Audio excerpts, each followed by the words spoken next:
If it's Monday, dueling fights made in Manhattan over Trump and the debt limit as House Republicans hold a hearing on District Attorney Alvin Bragg, and House Speaker McCarthy heads to the New York Stock Exchange to deliver an ultimatum to the White House. Plus, the Justice Department accuses China of an unprecedented and brazen scheme to crack down on dissent inside the U.S. and operating a police station of the Chinese government inside New York. And a deadly battle for control of Sudan. Two of the country's top generals fighting for power, trapping civilians in the crossfire as the UN warns of a potential humanitarian catastrophe.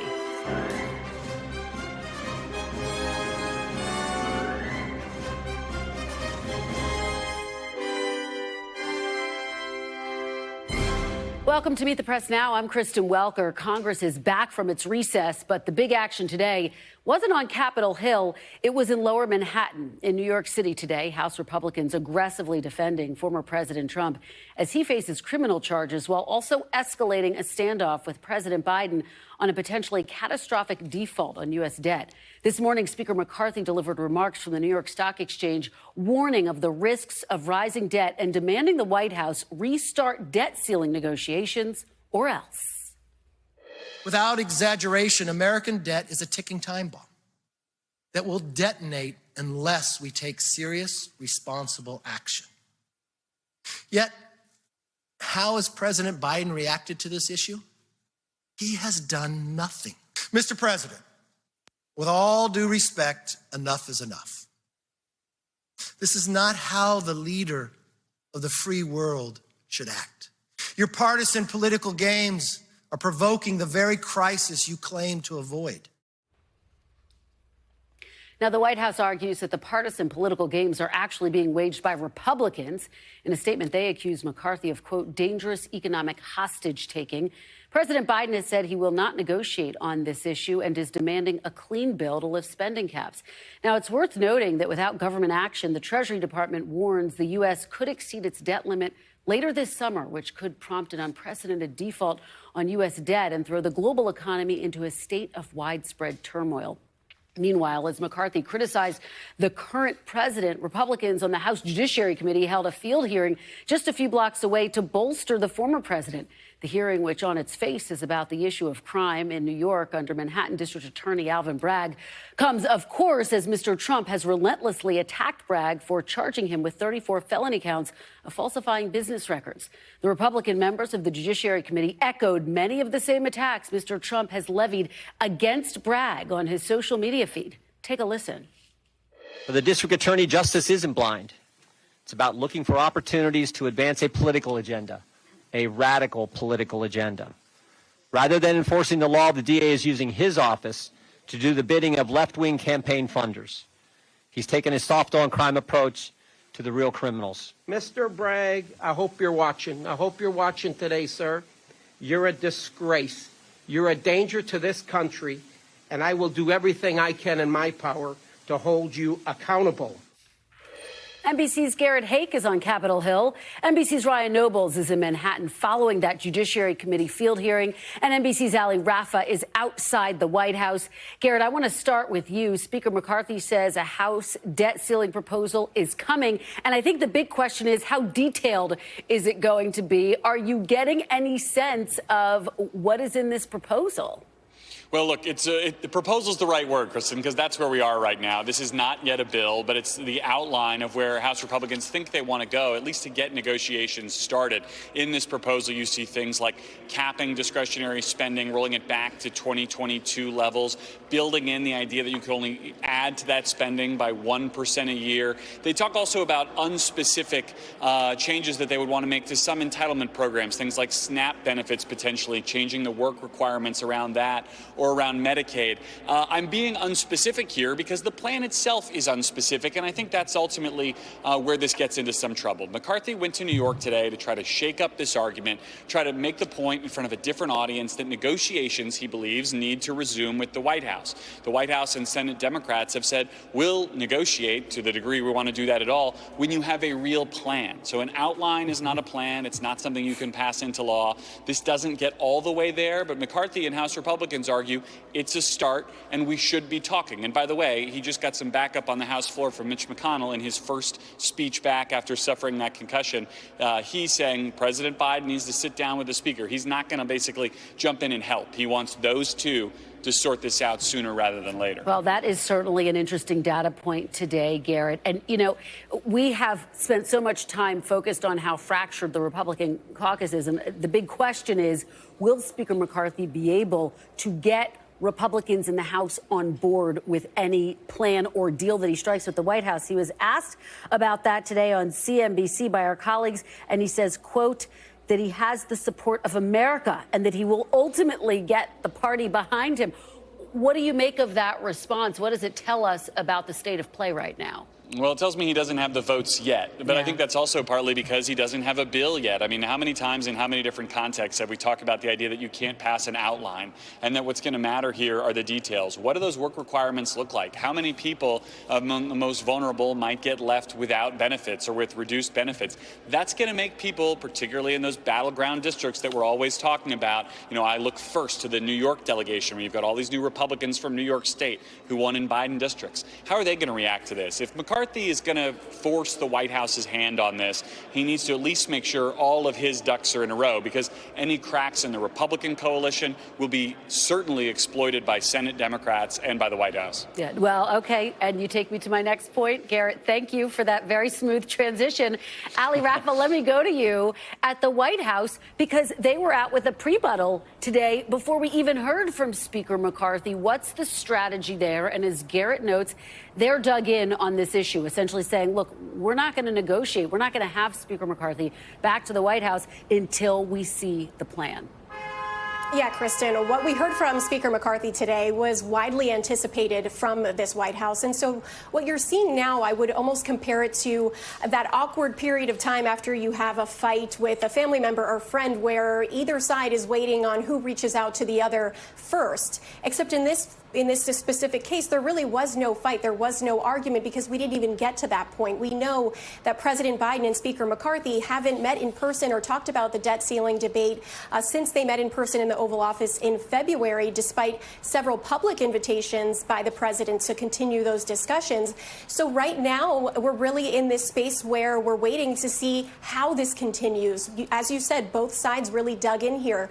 This White House maintaining this argument for months now that this shouldn't be a political football. This is a congressional responsibility, that this should happen as soon as possible. And then negotiations on any specific budget cuts to Democratic priorities could be negotiated at a later point. But you have McCarthy saying that he wants this paired.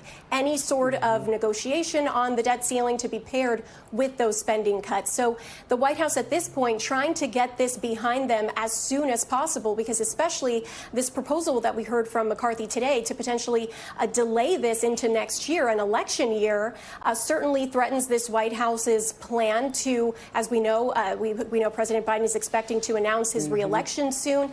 The longer this goes on, the longer this potentially becomes difficult optics-wise for this White House. So trying to get this behind them as soon as possible, Kristen. Yeah, there's no doubt about that. And there could be serious consequences even if they get close to going over the edge with this. Ryan Nobles, let me turn to you in New York. That's, of course, the backdrop to this dramatic hearing that is playing out in Manhattan today, where Republicans have cast this as a hearing to look at crime in New York.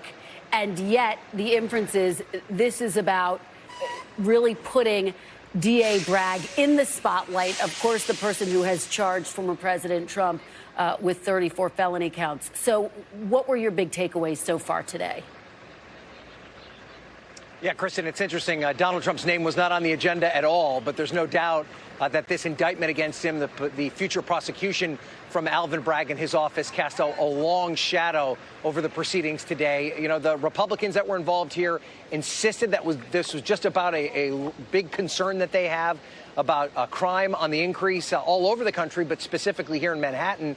And they accuse Alvin Bragg of not doing enough to prosecute criminals that are responsible for violent crimes, and they brought members of the community who were victims of these violent crimes who have a problem with Bragg. But, you know, the idea that Donald Trump has nothing to do with this, I don't think anyone really believes. And we tried to press Republicans today about if they would have had this hearing if not for that indictment. And listen to how they responded. Hearing have taken place if Donald Trump was That's not what I said there. I think this is the most powerful witnesses I've seen in a long time. Congresswoman, would this hearing would it have been taken place had the district attorney not indicted the former It would have been taking place. Now, whether it would have been today, I don't know. So they talked around it a little bit. They said it would have happened, maybe not as early as it happened this time around. They even have claimed that they're going to do hearings like this all over the country in cities like New Orleans, Chicago, and others. But make no mistake about this, Kristen, this serves two companion goals for these House Republicans. First, it gives Donald Trump the cover that he needs. It tarnishes the image of Alvin Bragg, who argued today that the crime rate here in New York is actually better than it is in some of the districts of these Republicans who are attacking him. But it also allows them to put crime front and center as a campaign issue in 2024. It's one of the reasons that they were successful in 2022. So you saw them kind of pushing in both directions today during what turned out to be a pretty contentious hearing here in New York City earlier today. Yeah, your second point cannot be overstated. It is undoubted. There's no doubt that that is a key part of their strategy heading into 2024. Very quickly, you talked a little bit about what we heard from Alvin Bragg, but how did he respond broadly to these hearings? Well, we saw his office use his Twitter feed as a way to respond. Initially, as the hearing was going on, he tweeted some of the statistics, the crime statistics that his office had compiled that showed a number of violent crimes that have decreased since he took office. And then he issued a statement shortly after the hearing ended, and he said that it was a slap in the face, that the way this hearing was conducted was a slap in the face specifically to New York City police officers, to the prosecutors in his office, and to the public service that are working every single day to keep crime in line. The one thing that we found in this, Kristen, is that Democrats had two opportunities here. One was just to ignore this, treat it like a sideshow, pretend it didn't matter, or they could aggressively push back. What they've chosen to do, at least in the early stages of this back and forth, is aggressively push back. And we saw that on display here today. Great reporting, great interviews. Ryan Nobles, thank you. And before that, Garrett Hake and Ali Rafa. Turning now to the 2024 race, which we were just talking about, Republicans rallying around former President Trump. Mr. Trump received endorsements from 4 members of the Tennessee congressional delegation after meeting over the weekend in Nashville. That group includes the state's 2 senators, Marsha Blackburn and Bill Hagerty. And it comes as most of Mr. Trump's so-called rivals for the 2024 Republican nomination continue to tiptoe around criticizing him. Still, we are seeing some early fireworks. The former president has ramped up his attacks on Florida Governor Ron DeSantis for his past support of entitlement reform. And a new response from DeSantis' allies is hitting back at Trump. Take a look. Is being attacked by a Democrat prosecutor in New York. So why is he spending millions attacking the Republican governor of Florida? Trump's stealing pages from the Biden-Pelosi playbook, repeating lies about Social Security.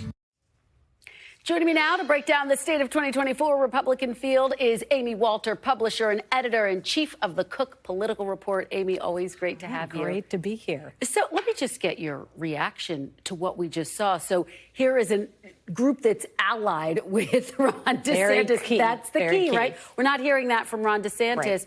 I mean, does he continue to kind of keep the gloves on, as it were, as it relates to going after Trump? Is there any incentive for him to sharpen his attacks at this point?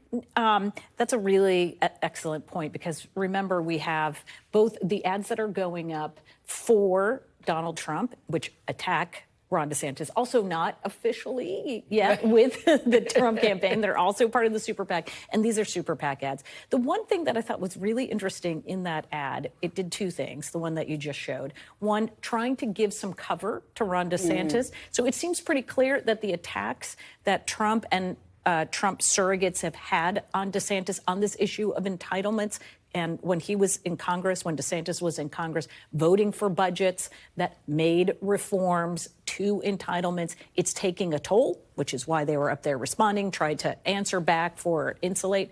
But the other thing, the tagline on this ad is, what happened to Donald Trump? And I think that is the needle that both DeSantis and those who support DeSantis are going to have to thread, because it's not so much about I'm going to be different from Donald Trump, or we need to move on from Donald Trump. It's what happened to Donald Trump. He's not the same person that he was in 2016. He's looking out for himself. He's focused on the rearview mirror. He's not focused on the future. It's such a great point, Amy. And you have to think about 2016, right? And the fact that so many of his rivals didn't want to lay a hand on him because they didn't want to alienate his base. And that turned out to be basically a glide path to the nomination. And I would anticipate that Republicans are struggling with the same dilemma right now, not wanting to anger the Trump base, those voters that they need. And is that the line that you expect DeSantis and others to thread? Or do you think they are going to sharpen their attacks at like the first debate? Well, so this is a really good point. I talked to a couple of strategists about this very thing, and one of them made this point earlier before this ad came on, that yes, the best line of attack against Donald Trump is he's not looking out for you anymore. He's looking out for himself, right? He's so obsessed with the 2020 election, all the things that he's done since then to enrich himself. He's not looking out for you anymore. But your point is a really good one. It's easy to say that or put that in an ad or type that in a press release. Saying that on a debate stage when he's standing right there, that is a lot harder. And that's what we're going to find out. And same with Donald Trump. His argument against DeSantis, actually pretty effective about this issue of entitlements. But will he be able to stay on message, or will he go into the name calling, which he also really enjoys doing when he gets face to face with people? He sure does. There's no doubt we'll see a whole lot of that. You know, it's interesting. We learned that Mike Pompeo is not going to run. The other thing that really benefited former President Trump in 2016 was a very crowded field. I mean, this field is starting to take shape. We don't want to prejudge it yet. It doesn't look like it's going to be as big as we may have anticipated. That's right. As long as Trump is looking really strong and DeSantis is the only one who seems to be getting any political oxygen, he's the only one in double digits in the polls. If you're an aspiring politician, especially a younger one, you say, you know what, maybe 2028 is a better time for me. It's not worth it to do this.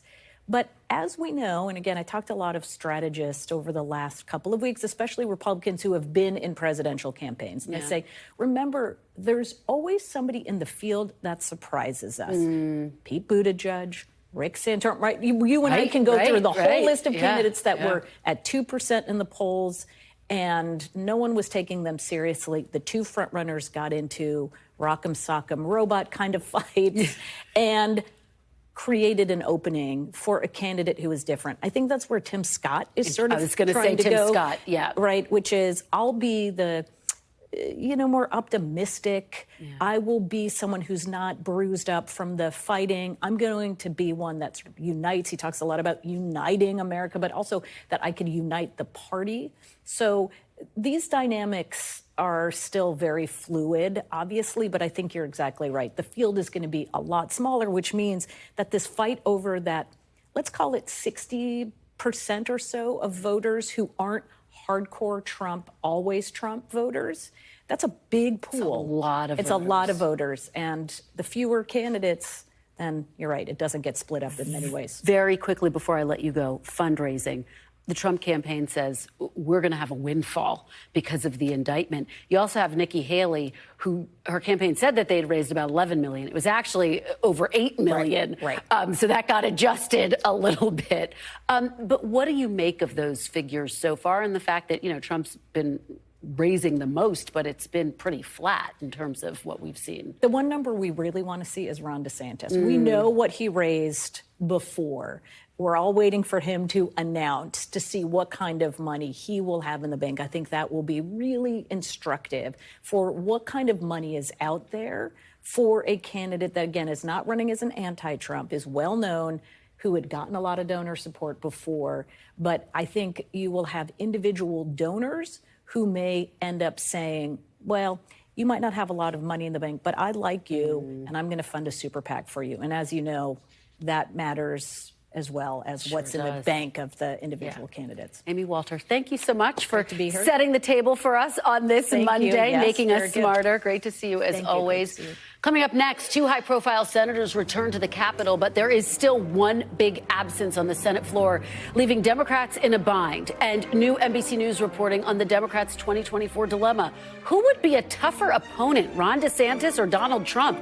Our panel weighs in. You're watching Meet the Press now.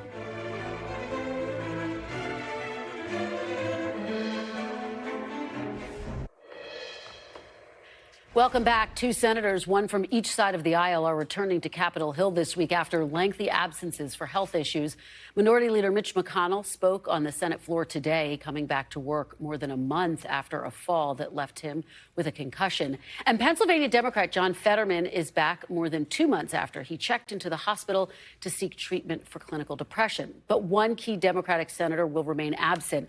California's Dianne Feinstein, the oldest senator, announced in early March she was suffering from shingles. The 89-year-old Feinstein has asked to be temporarily replaced on the Judiciary Committee, but two Republicans on the committee have already said they'll oppose that move. For more, I'm joined now by today's panel, Eugene Scott, senior politics reporter for Axios, Margie Omero, Democratic pollster, and Rick Tyler, Republican strategist and MSNBC political analyst. And we do want to note that, Margie, you have done some polling work for John Fetterman's campaign, just so we get that off the table. Let's start, Eugene, with the fact that Republican Senator and Judiciary Committee member Marsha Blackburn is now the second Republican to basically say she's going to block Democrats' efforts to try to replace Dianne Feinstein. And let me read you what she says. She says, "I will not go along with Chuck Schumer's plan to replace Senator Feinstein on the Judiciary Committee and pack the court with activist judges. Joe Biden wants the Senate to rubber stamp his unqualified and controversial judges to radically transform America." Do you see any scenario where Republicans relent on this issue? I honestly don't. And Dick Durbin said earlier today that he believes that they can find 10 Republicans who would be able to help them get through the process of replacing Feinstein. But based off of what we just saw, I think they're more likely to be other Republicans who will side with Blackburn than against her. Rick, what do you make of this? Could this backfire for Republicans? What do you think? Look, the Republicans should replace her. But this isn't a Republican initiated issue. You have Dianne Feinstein, who's been elected since 1992. She has been a champion of the left's agenda. She's been a champion of the 1990s. She wrote the 1994 assault weapons ban. She led on LGBT issues. These are issues at the left. And now all of a sudden, all the left and the Democrats who care about all those issues just want to toss her aside because they want to get their agenda done. And I think it's despicable. Margie, let me just let you respond right there. I mean, look, when Republicans don't have public opinion on their side, which is what's been happening and what we saw in the midterms and what we saw in the Wisconsin Supreme Court case, they rely on political gimmicks. And every senator, just like every person, when you're sick, should be able to take some time off. And you shouldn't have to agree with them politically in order to think that that makes sense. Political gimmick is denying the democratic process. Remember, she's up next year, so we can't wait till next year. Remember, the voters of California elected her knowing she was 88 years old. Now she's older. Now she's not going to run. She's up for re-election next year. She already said she's not going to run. But instead of waiting out that process, they want the governor, Gavin Newsom, to appoint their far-left person because they know they can't get a far-left person in a statewide election got through a primary. So this is not about what's going on Capitol Hill. This is about California raw power politics. Is it, Margie? What do you think? Marsha Blackburn said that she wants to block this because of how she feels about Joe Biden's nominee. This has nothing to do with a primary. That's a response. That has nothing to do with a primary on the Democratic side in the California. No Republican has called for her to step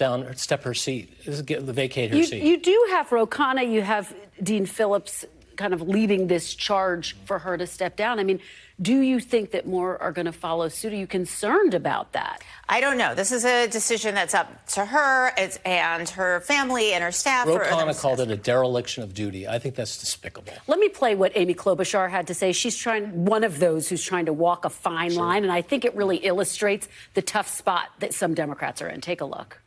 If this goes on month after month after month, then she's going to have to make a decision with her family and her friends about what her future holds, because this isn't just about California.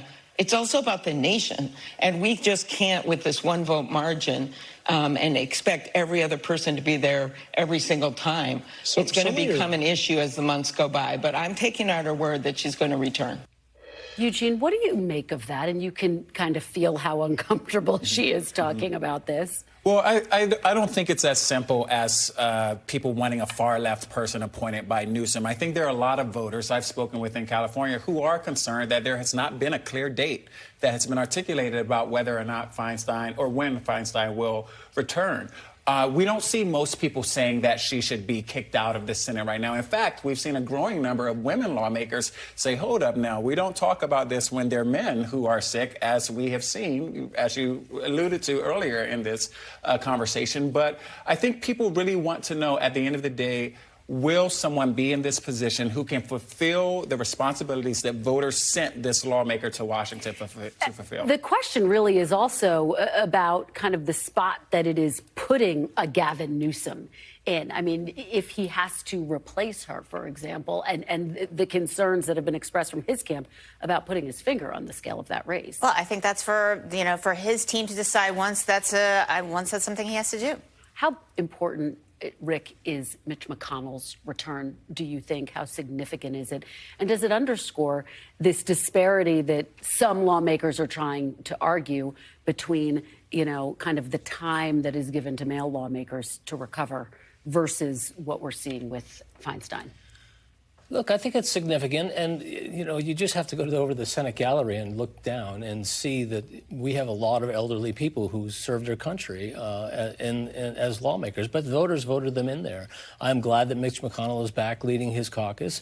I'm glad that he's recovered. I hopefully that he can go forward. But Mitch McConnell is not up for re-election this year or next year. He's up for re-election the following year, or I think maybe in the year after that. But I'll go back to it. I think this is about raw power politics in California because they don't want to wait anymore to fill this seat. Eugene, it's so interesting because the White House has really tried to stay out of this discussion. And trust me, I've tried to bring them into it.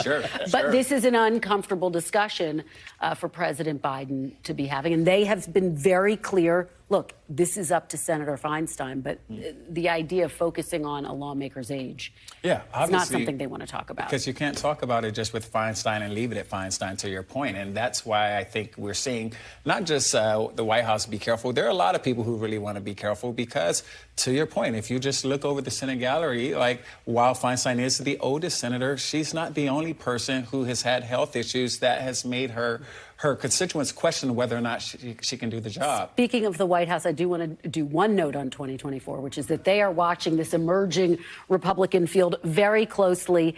And Margie, I wonder, from the perspective of the White House and from Democrats, who would be the tougher challenger in a general election? Would it be former President Trump or would it be Ron DeSantis? Well, I'll say, as a pollster, you should not even think about what the polls look like for a 2024 election when you have someone as well-defined as Trump versus someone that people are still beginning to know. I will tell you, and we've done now focus groups with younger voters, with younger men of color, with older voters, all kinds of different audiences, and you ask them about Trump running again, and people say, that's going to get me to vote against him. Like, I've just had enough. Even Republicans say, I don't think we can as a country handle this again anymore. Even people who said, I voted for him, I liked him, I don't think we can handle it anymore. That said, that doesn't mean that I don't think that DeSantis would be vulnerable. He has the same mean-spiritedness that voters have clearly rejected. And I think that's whether you're talking about social issues or whether you're talking about how you view the other party, the sense that you are deliberately not trying to bring the country together, that's something that voters say, I've had enough of that. Rick, what's your take? Look, I think the Republican Party is very scared and they want to move on from Trump, but they don't know how to because currently he would win the nomination. And frankly, I don't think Ron DeSantis has demonstrated, at least of yet, that he's up to it.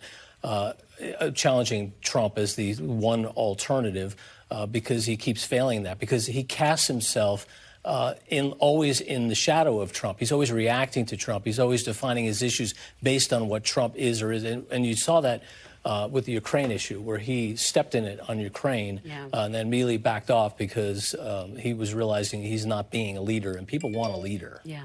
All right. Great conversation. Thank you all so much, Eugene, Margie, and Rick. Really appreciate it.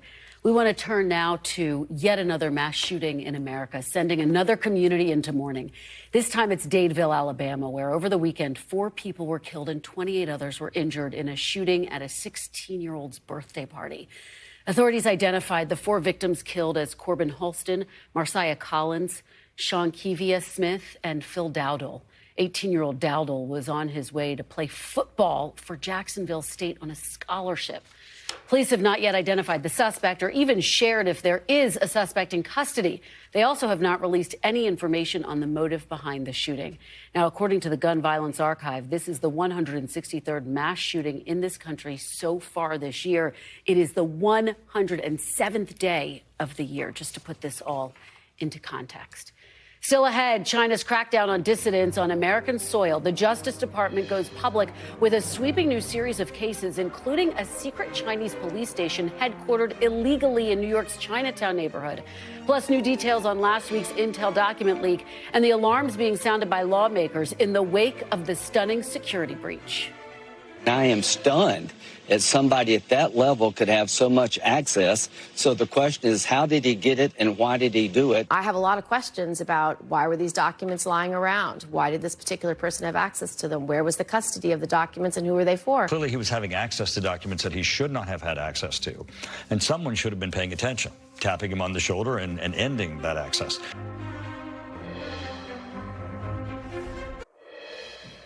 Welcome back. This afternoon, the Justice Department announced 3 criminal complaints had been filed against a slew of Chinese government officials and Chinese nationals for what it is calling a transnational repression scheme targeting U.S. residents.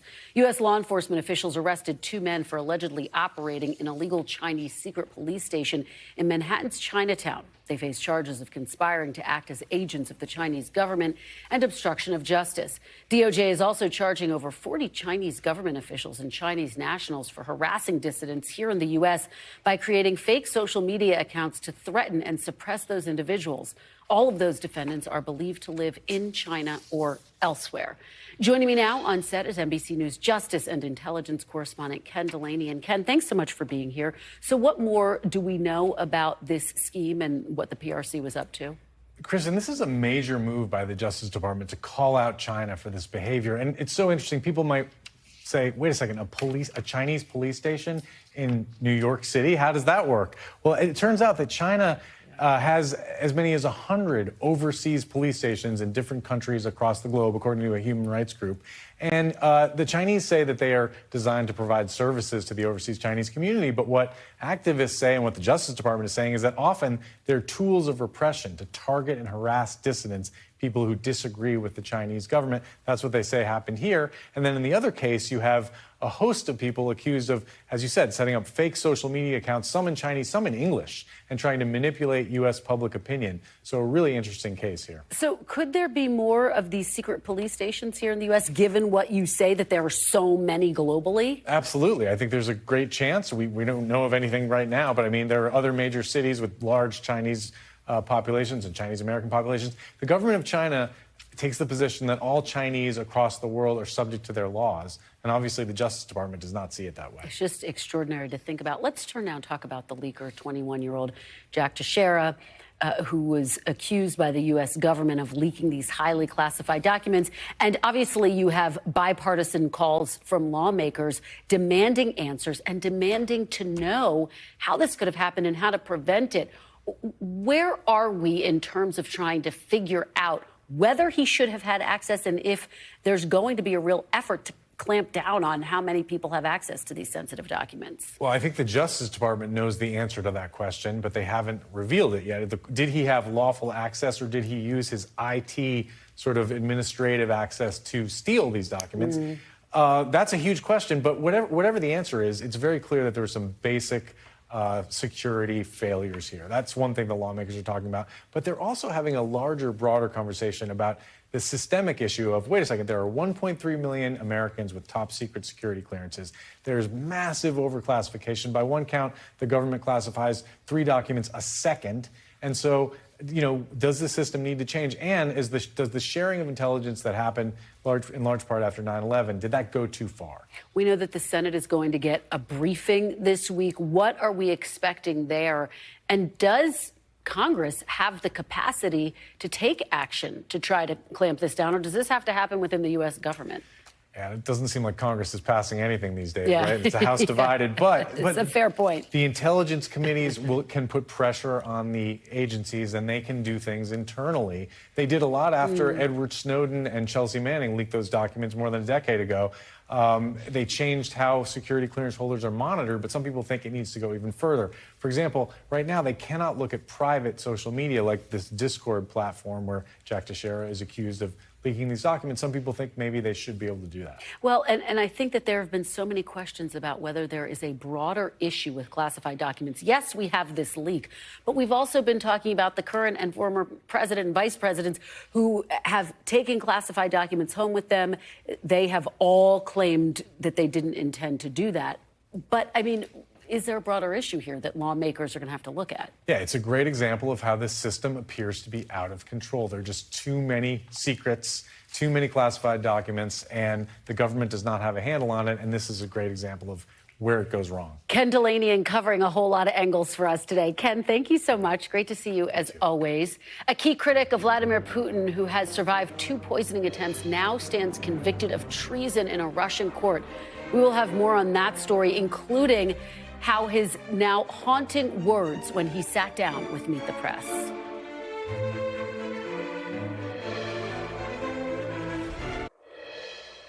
Welcome back. The U.S. and its allies are closely watching for signs of a growing alliance between 2 of the West's biggest adversaries, Russia and China.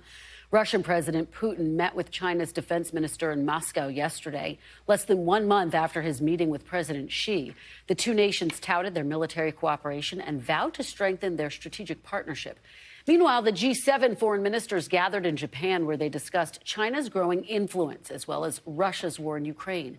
Recently, I spoke to Poland's prime minister, and he warned that the war could go on for several years. Here's some of what he had to say about that and much more. Take a listen. Well, as you know, the leaked documents also appear to say that Ukraine's spring counteroffensive may fall short of its goals to retake Russian regions. How concerned are Ukrainian regions? Yeah, yes. Occupied yes, by Russia. Exactly. The Russian-occupied regions. Yeah. How is that accurate? How concerned are you that Ukraine does not have the might it needs? I have to be honest. As I said, Russia has strong army. Until very recently, everybody thought that this is the second strongest army in the world, and Ukraine, according to different rankings, had the place number 24, 25. So the difference in power should have been much more visible, whereas the fighting spirit of Ukrainian soldiers, plus our support, the U.S., Poland, the United Kingdom, and some other countries, made them, even stronger. And they are really fiercely fighting in Bakhmut and in Avdiivka and some other places.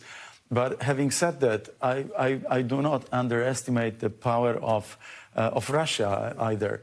And this is why I believe that the war can last longer, and we should prepare for a longer war. One of the big headlines is that from these documents is that the U.S. believes this war may last into 2023 and beyond.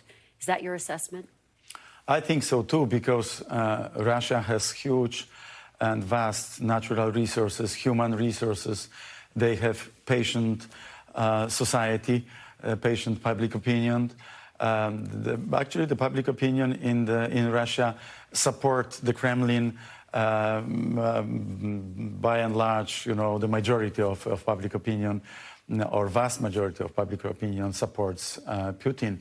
Not dissimilar to the situation in the 30s when the German public opinion supported Hitler.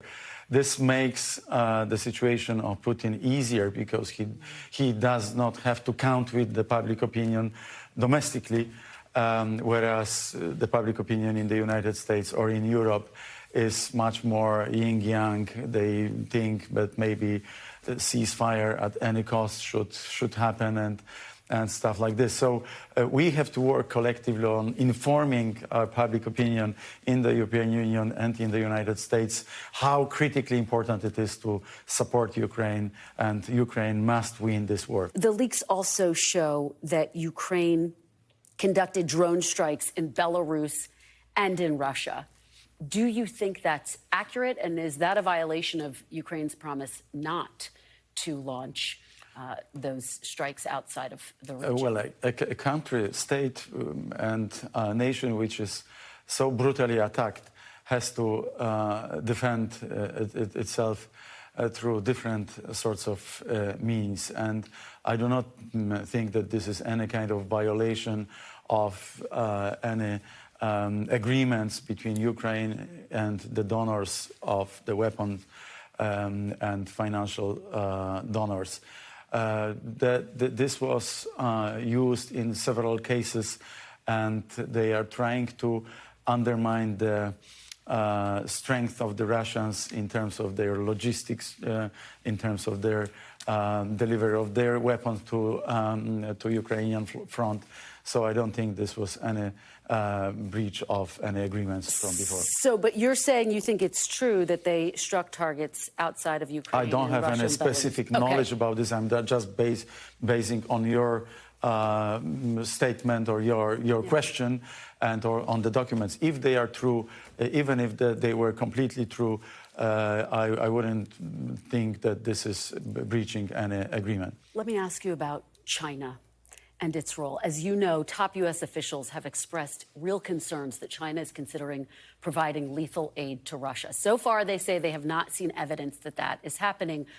What does your intelligence tell you, and how worried are you about China?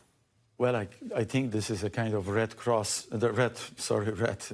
line, Rubicon, for the relations between the U.S. and China. This is how I read different statements made by the U.S. officials.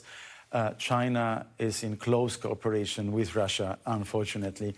I don't know if you read or heard what President Xi Jinping said towards during the farewell when he was leaving Moscow. He said something like that now is the chance, which was not there for 100 years, that we can change the order which was created 100 years ago. Sounds quite serious, and I know that China is serious. We respect China. It's a very serious country,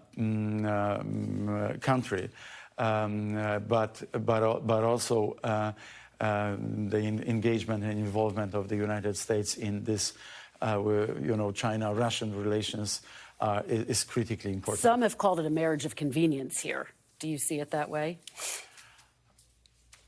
Either the marriage of convenience or maybe, first step into a closer alliance, which would be of huge jeopardy to the rest of the world. Let me ask you, we talked about fatigue in Europe. Let me ask you about fatigue here in the U.S. The Republican House Speaker has said that he is not going to write a blank check for Ukraine.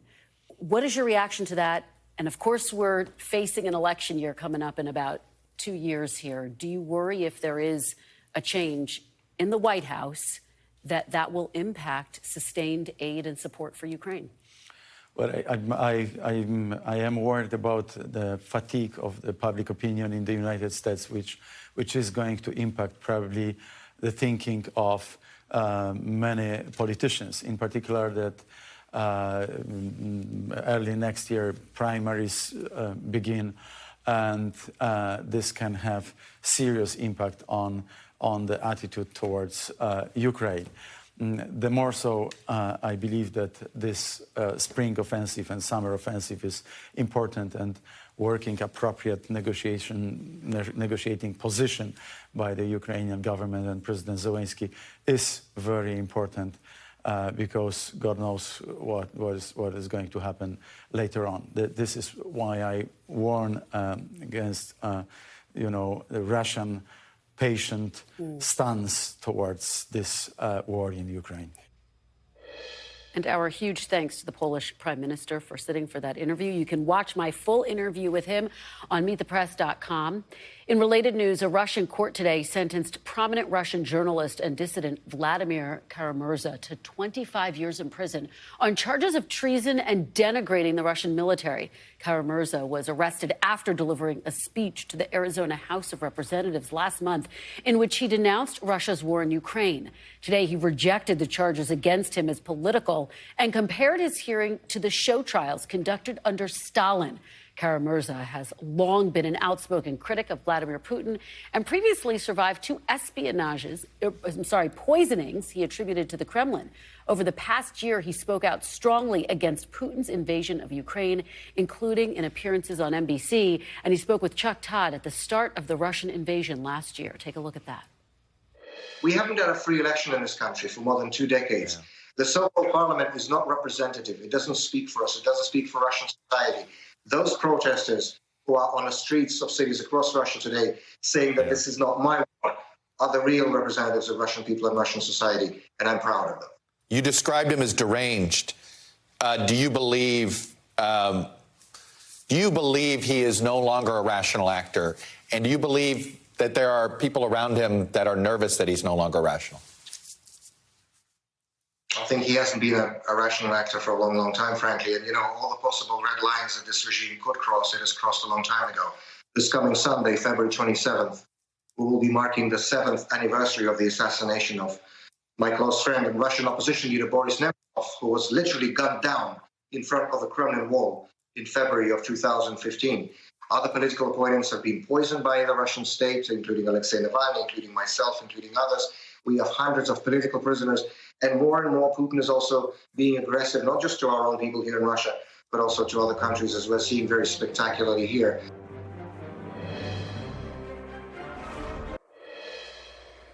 Welcome back. Today, Secretary of State Anthony Blinken called for an immediate ceasefire between military and paramilitary forces in Sudan as fighting continues for the third straight day. The death toll from the violent conflict between the two groups reached at least 97, according to reports from the Sudan Central Committee of Doctors. The group also reports over 1,000 people have been injured as civilians are caught in the struggle for political control. The State Department has said it is not evacuating Americans and that U.S. citizens are currently safe and accounted for. NBC's Raf Sanchez has more on the violence. Kristen, civilians in Sudan's capital are facing an absolutely dire humanitarian situation right now. They are literally caught in the crossfire as rival factions within the Sudanese military fight street by street across Khartoum. The official death toll, around 100 civilians killed so far, but a Sudanese doctors group is saying the real toll might likely much higher than that, that there are in some cases literally bodies in the streets that nobody is able to go and collect as bullets are flying in all directions. There are reports from Sudan tonight that soldiers are setting up positions inside of hospitals, making hospitals targets. These are medical facilities already almost completely overwhelmed by the dead, by the wounded. Now, key sites of fighting, the bridges over the River Nile, which allow these different factions to move their forces across the city, but also the airport. And that is the reason the U.S. government is saying at this point it is unlikely that there will be an evacuation of the relatively small number of American citizens who are in Sudan. It is not at all straightforward for either the U.S. military or the State Department to fly a plane into an airport that is right in the middle of the fighting. And of course, the Biden administration has very painful memories of the evacuation from Afghanistan, where 13 U.S. service personnel were killed by a suicide bomber at Kabul airport. Now, in terms of the diplomacy, we saw a relatively rare statement from a united UN Security Council over the weekend calling for an end to the fighting. The council, of course, largely divided since the start of the war in Ukraine. And we're hearing also from U.S. Secretary of State Anthony Blinken speaking out on a trip to Japan for the G7. He says the people of Sudan want the army to go back to the barracks. And what he's talking about there is that in 2019, the people of Sudan rose up. They overthrew their longtime dictator. They tried to put the country on a path towards democracy. But in 2021, the military mounted a coup. They seized control. They really dashed hopes for a democratic transition. And here we are in 2023 with these rival military factions turning their guns against each other. You essentially have the regular military fighting against a paramilitary group known as the Rapid Support Forces. Now, the African Union is trying to play a mediating role to end the fighting there. But what people in Washington are watching very closely is how some of the neighboring Arab states decide to weigh in or not weigh in, paying especially close attention to Egypt, the United Arab Emirates, and Saudi Arabia. Kristen? Incredibly volatile situation. We know you'll continue to track it. Raf Sanchez, thank you. And thank you for being with us this hour. I'll be back tomorrow with more Meet the Press Now. NBC News Now coverage continues with Hallie Jackson right now. Thanks for watching our YouTube channel. Follow today's top stories and breaking news by downloading the NBC News app.